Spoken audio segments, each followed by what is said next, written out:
یہی نوجوان ہمارا سرمایہ ہے. اور ڈاکٹر اقبال نے تو یہی پیغام دیا نا، مجھے محبت ان جوانوں سے ہے ستاروں پہ جو ڈالتے ہیں کمن. جوان وہی ہے جو قوم کے لیے کچھ کرتے ہیں، ورنہ جو عیاشیوں میں پڑے ہیں انہیں جوان کہلانے کا کوئی حق نہیں. وہ بزدل ہے، بزدل نامرد ہے وہ لوگ جو لوگوں پہ بوجھ بنتے ہیں. یہ میرے جذبات کی وجہ سے میں مغلظات نہیں پک رہا ہوں، یہ میں حدیث پاک کی روشنی میں کہہ رہا ہوں. جو عیاشیوں میں ڈوب گئے وہ حوصلہ مند لوگ نہیں ہیں، وہ ہمت کرنے والے لوگ نہیں ہیں. جوان کون ہے؟ نہیں تیرا نشیمن قصر سلطانی کے گنبد پر، تو شاہی ہے بسیرا کر پہاڑوں کی چٹانوں میں. عقابی روح جب بیدار ہوتی ہے جوانوں میں، نظر آتی ہے ان کو اپنی منزل آسمانوں میں. ڈاکٹر اقبال کہتے ہیں مسلم نوجوان شاہین کی طرح ہے، جس کو آپ ایگل کہتے ہیں. اس کی خصوصیت کیا ہے؟ یہ کبھی کسی کا مارا ہوا شکار نہیں کھاتا، اتنا باغیرت ہوتا ہے یہ شاہین.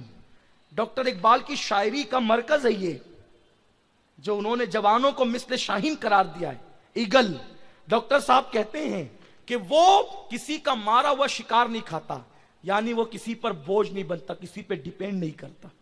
پتا چلا نوجوانوں کا حوصلہ شاہین کی طرح ہونا چاہیے. کیسے؟ کہ وہ کسی پہ ڈیپینڈ نہ کریں، خود اپنی دنیا بنائے، خود اپنا آشیانہ بنائے، خود اپنے لیے ترقی کی راہیں قائم کریں. اور دوسری چیز شاہین کی یہ ہے کہ وہ بہت اونچا اڑتا ہے، لیکن بہت اونچا اڑ کر بھی وہ زمین کے ذرے ذرے پر نظر رکھتا ہے، حالات پر اس کی نظر ہوتی ہے. تیسری بات یہ، وہ پوری زندگی کبھی گھونسلہ نہیں بناتا، بہت بہادری سے وہ زندگی گزارتا ہے، بغیر گھونسلے کو وہ زندگی گزارتا ہے. اس کے توکل کا عالم یہ ہے. اس کا مطلب یہ ہے کہ مسلم نوجوان یہ جو اڈے بنا رکھے ہیں نا، رات میں 2-3 بجے تک بیٹھ کر غیبت کے، چگلی کے، کیرم کے، تاش کے پتوں کے، کھیل کود کے، ان کو بند کرو. ہماری زندگی کا مقصد بڑا قیمتی ہے. اپنے لیے مت جیو، اپنی قوم کے لیے جیو. جو لوگ قوم کے لیے جیتے ہیں ان کی قوم ان کا نام تاریخ میں سنہری حرفوں سے لکھتی ہے. صلاح الدین ایوبی کون تھا؟ ایک جوان ہی تو تھا. یہ حضور غوث پاک کے مریدوں میں ہے. غوث پاک کے کتنے مریدوں کا نام ساری دنیا بھول چکی ہے، لیکن صلاح الدین ایوبی کا نام لوگ یاد کرتے ہیں، اور اس اعتبار سے یاد کرتے ہیں کہ اس شخص نے بیت المقدس پر اسلام کا پرچم لہرایا. طارق بن زیاد کا نام اس لیے لوگوں کو یاد ہے، ورنہ طارق کا خاندان کون ہے؟ طارق کا خاندان بربر قوم ہے جس کے ظلم کی پرانی داستانیں تاریخ میں موجود ہیں. لیکن جب اسلام کی دولت ملی تو طارق ابن زیاد نے اندلس کی سرزمین پر اسلام کا پرچم لہرایا. خالد ابن ولید کون ہے؟ خالد بن ولید کون ہے؟ اگر میں حضرت خالد ابن ولید پہ گفتگو کروں تو آپ کو حیرت ہوگی. بس ایک بات آپ کو بتاتا ہوں، اسلام لانے سے پہلے احد کی پوری جنگ کا نقشہ بدلنے والا خالد ابن ولید ہے. پلٹ کر کے حملہ کیا اور گویا کہ صحابہ کی فتح کو شکست میں تبدیل کر دیا اس شخص نے. لیکن جب اسلام قبول کیا تو وہ کفارہ ادا کیا ہے کہ ایران اور شام پر اسلام کا پرچم لہرانے والا یہی جوان ہے. میرے آقا علیہ السلام کے دیوانوں، محمد بن قاسم کون ہے؟ اس کے قبیلے کی مذمت حضور نے بیان کی. آقا فرماتے مجھے بنو امیہ کے چھوکروں سے اور بنو ثقیف کے چھوکروں سے بڑا ڈر ہے کہ وہ میری امت کی جو ہے وہ پامالی کریں گے. یہ حجاج بن یوسف ثقفی کا بھتیجا ہوتا ہے، محمد بن قاسم. ایک شجرہ نسب تو اس کا یہ ہے جو بہت زیادہ تاریخ میں ہے.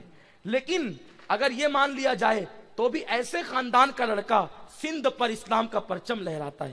لیکن زیادہ مجھے بہتر یہ لگتا ہے کہ محمد بن قاسم حضرت سیدنا صدیق اکبر کا پرف پوتا لگتا ہے، اور اس جوان نے جو ہے وہ اسلام کا پرچم سندھ کی سرزمین پہ لہرایا. یہ وہ جوان تھا، اللہ اکبر، صرف 16 یا 17 سال کی عمر میں ہندوستان آیا اور اس نے سندھ کے علاقے فتح کیے اپنے کردار سے. آج 16-17 سال کے جوانوں کو تو لڑکیوں کے سوا کچھ دکھتا ہی نہیں. ہنسنے کی بات نہیں ہے، کس قدر گندی فکر ہو گئی ہے. میں یہ باتوں کا ذکر نہیں کرتا، لیکن ایک جوان 10-15 دن پہلے میرے پاس آیا، میرے شہر کا جوان، خوبصورت تھا، بڑے گھرانے کا تھا. اس نے کہا کہ سید صاحب بے چین رہتا ہوں، تکلیف رہتی ہے، کوئی تعویذ دے دیں۔ میں نے کہا یار میں تعویذ وغیرہ تو نہیں دیتا، لیکن چلو آئے ہو تو ایک میرے خاندانی بزرگوں کا عمل ہے وہ لکھ کر دے دیتا۔ میں نے اس سے کہا لیکن یہ تعویذ اسی وقت اثر کرے گا جب نماز پڑھو گے۔ اس نے کہا کہ پڑھوں گا۔ میں نے کہا گناہ چھوڑو گے تو اثر کرے گا۔ اس نے کہا ٹھیک ہے توبہ کرتا ہوں۔ اس کو کہنا نہیں چاہیے تھا، اس نے سادگی میں کہہ دیا کہ اب تک 2 بار زنا کر چکا ہوں، اور اس کی عمر 18 سال سے زیادہ نہیں ہوگی۔ سوچے یہ صورت حال ہے ہمارے جوانوں کو اس قدر، اور ماں باپ اپنی فکر میں، ماں باپ سمجھتے ہیں ہم کبھی بوڑھے ہی نہیں ہوئے ہوں گے، ہمیشہ جوان رہیں گے، تو ان کو اپنے بچے بچے نظر آتے ہیں، اور وہ اپنی مستی میں مست ہوتے ہیں اور جلدی سے بچوں کی شادی بھی نہیں کرتے۔ جبکہ اللہ کے حبیب صلی اللہ علیہ وسلم نے فرمایا 3 چیزوں میں دیر نہ کرو، نماز کا وقت ہو جائے جلدی سے نماز پڑھو،